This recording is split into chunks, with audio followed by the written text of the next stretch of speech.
ہوئی حیرت اور غصے کے تہے گہری ہوتی گئی۔ وقار نے مریم کا ہاتھ تھاما ہی تھا کہ سحر تیزی سے آگے آئی اور ہاتھ جھٹک کر الگ کر دیا۔ واہ مریم، یہ تھا تمہارا وعدہ، نہ میرے درمیان آؤ گی، یہی تمہاری دوستی تھی۔ مریم سہم گئی، مگر وقار نے پہلی بار سخت لہجے میں کہا، سحر یہ کوئی مقابلہ نہیں، میں انسان ہوں، کوئی انعام نہیں جس پر دعویٰ کیا جائے۔ سحر کے آنکھوں میں آنسو چمکے، تو اب سب کچھ ختم، میرے سالوں کی محنت، خیال، محبت بس یوں ہی۔ وقار نے عیسیٰ سے کہا، محبت زبردستی نہیں ہوتی، سحر اور نہ احساسات بدلے جا سکتے ہیں۔ سحر نے مریم کی طرف دیکھا، وہ آنکھیں جن میں کبھی دوستی تھی اب صرف ٹوٹا ہوا بھروسہ تھا۔ یاد رکھنا تم دونوں نے مجھے کھویا ہے، صرف ایک شخص نہیں، ایک پوری سچائی۔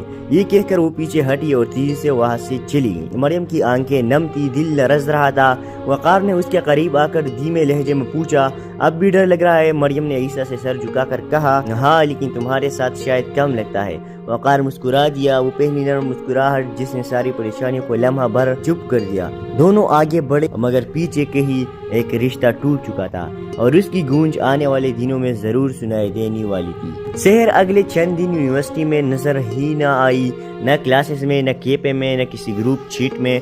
مریم کے دل پر بوجھ سا پڑنے لگا، وہ مجھے کبھی معاف نہیں کرے گی۔ وقار نے اسے تسلی دی، مگر خود بھی اندر سے بے چین تھا۔ سحر کی غیر موجودگی ایک عجیب سی خاموشی بن کر ہر جگہ محسوس ہوتی تھی۔ پھر ایک دن لیکچر کے بعد مریم کی میز پر ایک لفافہ پڑا ملا، اس پر صرف ایک نام لکھا تھا، مریم کے لیے سحر۔ مریم کا دل زور سے دھڑکا، اس نے لفافہ کھولا، اندر ایک چھوٹا سا خط تھا، اگر کبھی تمہیں لگا کہ تم نے صحیح کیا ہے تو میری آنکھوں میں دیکھ کر مجھے بتا دینا، میں کسی کا برا نہیں چاہتی تھی، بس اتنا چاہتی کہ وقار مجھے دیکھ لے، لیکن شاید کچھ لوگوں کے نصیب میں صرف ٹوٹنے والی چیزیں لکھی ہوتی ہے۔ فی الحال میں کچھ دن دور جا رہی ہوں، تم دونوں خوش رہو سحر۔ مریم کی آنکھوں میں آنسو بھر آئے۔ وقار نے خط پڑھا تو چہرے پر فکر کی لکیریں گہری ہو گئی۔